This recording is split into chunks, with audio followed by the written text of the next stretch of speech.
Assalamualaikum warahmatullahi wabarakatuh. Halo teman-teman, Sarkomer kali ini akan membahas tentang dasar hukum penyederhanaan RPP. Video ini merupakan kelanjutan dari sebelumnya tentang standar proses. Pastikan teman-teman untuk menonton video tentang standar proses ya sebelum teman-teman menonton video ini. Oke, kita langsung saja ke materinya. Jadi penyederhanaan RPP itu didasarkan dari Surat Edaran nomor 14 tahun 2019. Nah, Surat Edaran nomor 14 tahun 2019 ini dikeluarkan pada akhir tahun kemarin, sekitar tanggal 10 Desember 2019. Jadi ini masih sangat baru dan teman-teman diharapkan mengerti tentang penyederhanaan RPP ini. Karena bisa jadi masuk ke dalam materi SKP, seperti itu ya teman-teman. Nah, jadi di dalam Surat Edaran nomor 14 tahun 2019 itu terdapat 4 hal yang dituliskan di dalam surat tersebut. Jadi yang pertama itu tentang penyusunan rencana pelaksanaan pembelajaran atau RPP dilakukan dengan prinsip efisien, efektif, dan berorientasi pada murid. Jadi ada 3 prinsip dalam RPP ya. Nah, nanti ketiga prinsip ini akan dibahas oleh Sarkomer di slide-slide selanjutnya. Pastikan teman-teman untuk menontonnya sampai akhir ya. Kemudian pada poin yang kedua, penyederhanaan komponen RPP dari 13 menjadi 3 yang wajib dilaksanakan oleh guru, sedangkan komponen lainnya bersifat pelengkap. Kalau teman-teman udah melihat di video yang sebelumnya tentang standar proses itu ada 13 komponen RPP. Nah, 13 komponen RPP itu berasal atau dituliskan dalam Permendikbud nomor 22 tahun 2016 yang selanjutnya disederhanakan menjadi 3 komponen, yaitu tujuan pembelajaran, kegiatan pembelajaran, dan penilaian pembelajaran. Seperti itu. Nanti pun Sarkomer akan membahas ketiga komponen yang harus dituliskan dalam RPP di slide selanjutnya ya. Kemudian yang nomor 3, sekolah, kelompok guru mata pelajaran sejenis dalam sekolah, kelompok kerja guru atau musyawarah guru mata pelajaran, MGMP, dan individu guru secara bebas dapat memilih membuat, menggunakan, dan mengembangkan format RPP secara mandiri untuk sebesar-besarnya keberhasilan belajar murid. Jadi format RPP-nya itu tidak ada yang baku, bebas guru, bebas menulisnya. Yang penting ada 3 komponen tadi ya, ada tujuan, kegiatan pembelajaran, dan penilaian. Kemudian poin yang terakhir itu adalah adapun RPP yang telah dibuat tetap dapat digunakan dan dapat pula disesuaikan dengan ketentuan sebagaimana yang dimaksud pada angka 1, 2, dan 3. Nah, kita akan membahas tentang prinsip pengembangan RPP. Jadi yang pertama adalah efisien. Efisien itu artinya penulisan RPP dilakukan dengan tepat dan tidak banyak menghabiskan banyak waktu dan tenang, seperti itu.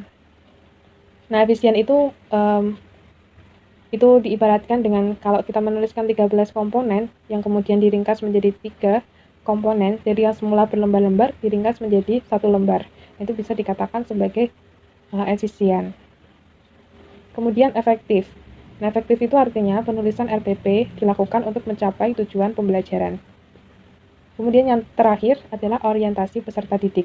Penulisan RPP dilakukan dengan mempertimbangkan kesiapan, ketertarikan, dan kebutuhan belajar peserta didik di kelas. Jadi ada 3 prinsip pengembangan ya. Nah, selanjutnya ada komponen inti RPP. Tadi pada slide awal disebutkan kalau ada 3 ya komponen inti RPP. Nah, yang pertama itu adalah tujuan pembelajaran.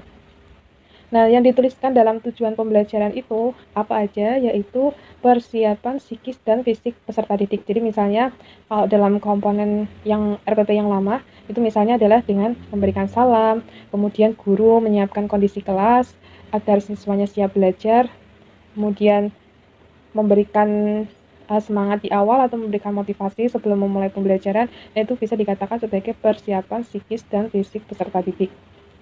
Motivasi belajar, apersepsi itu adalah mengkaitkan antara pengetahuan yang lama dengan pengetahuan yang akan dipelajari. Jadi seperti meningkatkan keingintahuan siswa, itu namanya adalah apersepsi. Tujuan atau orientasi dan ruang lingkup materi. Jadi kurang lebih ya, ini adalah aspek-aspek yang dibahas pada komponen tujuan pembelajaran. Selanjutnya, komponen inti yang kedua yaitu kegiatan pembelajaran. Jadi dalam kegiatan pembelajaran itu menggunakan pendekatan saintifik diharapkan ya teman-teman. Kemudian dengan memberikan pengalaman 5M. Nah, 5M itu adalah yang ada dalam pendekatan saintifik tadi, yaitu mengamati, menanya, melakukan eksperimen, mengelaborasi, dan mengomunikasikan. Dan model pembelajaran, jadi tertulis juga model pembelajarannya menggunakan apa, kemudian kompetensi pengetahuan, keterampilan, dan sikap. Jadi dalam kegiatan pembelajaran itu yang tertuang adalah aspek-aspek ini. Kemudian komponen inti yang terakhir yaitu tentang penilaian pembelajaran. Jadi dalam penilaian pembelajaran itu tertuang rangkuman, kemudian umpan balik, refleksi, tindak lanjut, dan schedule atau jadwal pertemuan selanjutnya. Jadi setidaknya atau kurang lebih itu mencangkup aspek-aspek ini. Meskipun tidak ada pedoman atau format bakunya ya, karena guru bebas untuk menulis sendiri. Nah, kita bahas tentang tujuan pembelajaran. Tujuan pembelajaran itu dirumuskan berdasarkan KD, menggunakan kata kerja operasional yang dapat diamati dan diukur, mencakup pengetahuan, keterampilan, dan sikap, memberikan gambaran proses dan hasil. Nah, contoh dalam tujuan pembelajaran itu ditulis dengan rumus ABCD ya teman-teman. Jadi A-nya itu adalah audience.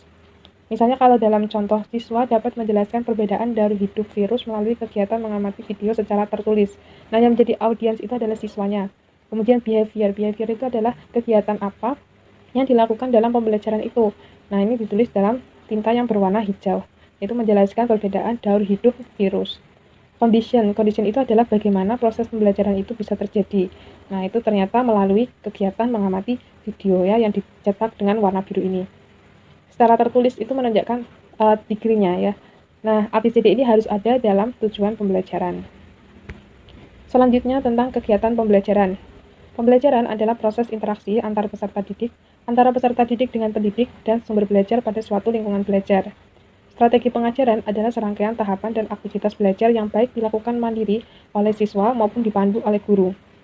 Yang ketiga, sasaran pembelajaran mencakup pengembangan ranah sikap, pengetahuan, dan keterampilan yang dielaborasi. Ya, karena ketiga ranah ini merupakan sasaran pembelajaran ya teman-teman, jadi ada sikap, pengetahuan, dan keterampilan.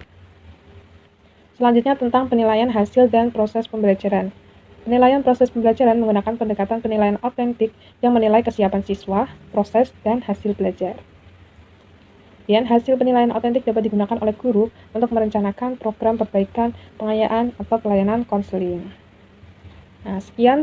Terima kasih teman-teman sudah menyaksikan video Sarkomer yang membahas tentang surat edaran Permendikbud tentang penyederhanaan RPP. Wassalamualaikum warahmatullahi wabarakatuh. Sampai jumpa.